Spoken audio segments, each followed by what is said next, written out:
So over here on channel 1, we see that channel 1 is in fact getting input 1 from the back here, which is how we will set this board up. I don't know why, but you can change that. We can make input 1 for this channel be number 12 on the back of the board. That's enough to confuse the daylights out of, especially a team with volunteers. Yeah, it's like having an internal patch bay. Yeah, it's internal. Yeah, right. I get back there and start doing this. Yeah, so instead of having to do that, we can just do it internally. These knobs also give you just a heads up on what mix is being sent to. So you can see that channel 1 is selected. You can see here that we are sending to mix number 1. Just kind of gives you a heads up on that. Just kind of, oh yeah, I see that we're sending that on mix 1. And you can also send, you can also do the send here. So now we just sent number 1 to 7. This is also where the phantom power is turned on and off. So if we turn it on now, phantom power is on for that channel. So so that's the phantom power. You can see that this is routing to it'll either route to the stereo or mono, or both. This is your pan button for left and right. So we talked about the EQ right there. This guy down here is a graphical representation of the fader. Don't know why, because you can see it here. Just because it's cool. I do know why. Because we can control this board from a PC, from a laptop. Yes, okay. So like I can be on stage with my laptop listening to the monitor making adjustments. So it is nice to be able to see that from back there. This also allows us the mute allows us to see if it's part of any mute groups. Mute group 2, mute group 4, and I'll get into that.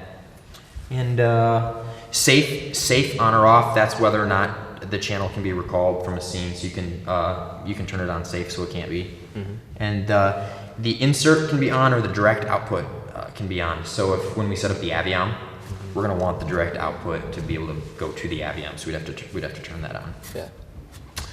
Other than that, we have 2 banks of dynamics. This is where this console moves to a whole new level. Instead of having a lot of outboard gear with an analog console, we have compression, gating, all of that kind of stuff on every single channel. So we can go to this channel and make this thing a compressor, and then we can set the threshold to minus 27. Hey! Still not engaging it. Oh wait, I'm not on. Compressor on. Hey! So now you can see that when I hit the minus 27 here, the compressor is grabbing it and bending it off and not letting me exceed a certain volume. So this is your graphical representation of what the compressor is doing. When the volume gets to a certain point, it's going to roll it off this much. And then this will be the amount of gain reduction, how much it's pulling. Hey! So you can see how much it's taking out. So then you can play with all these. You can play with all these knobs down here. Whoop. So this one, you can take it off completely. So it's a limit. Chop it. Yeah, which is basically limiting the thing, and then you can, how fast you want it to attack. Usually I want it to attack really fast.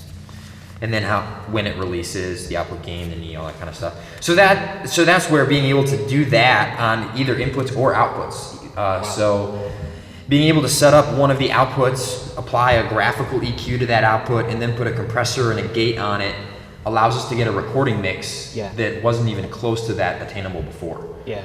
So now we've got a mix that we know, even if we're running a really hot worship set that go right into the pastor's prayer, we're going to get all that on the recording, and it's going to sound great. It's going to take a couple weeks to tweak it probably. Going home.